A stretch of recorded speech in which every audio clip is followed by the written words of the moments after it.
Assalamualaikum. Hai, bersama saya pada episod kali ini. Saya Wan Nur Alia Kaisara binti Wan Muhammad Rizwan Shah, pengacara TV UMNO SK Tengkawang. Majlis Watikah Pemimpin Muda SK Tengkawang sesi 2025 telah dijalankan pada 19 Mac 2025.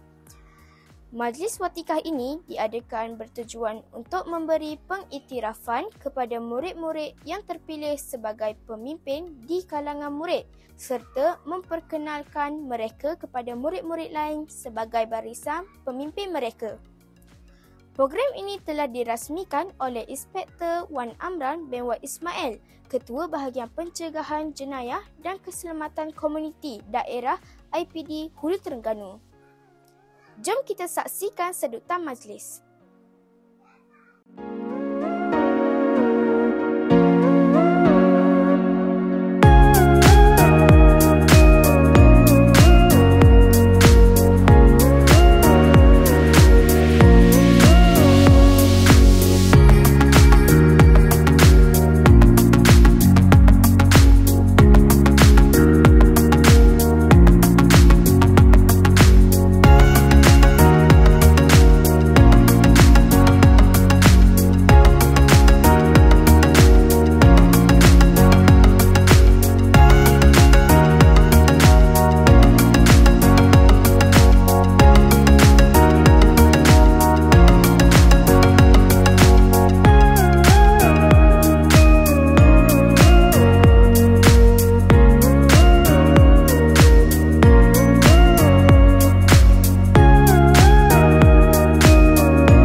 Yang saya, Wan Nur Alia Kaisara binti Wan Muhammad Rizwan Shah, melaporkan untuk UMNO TV.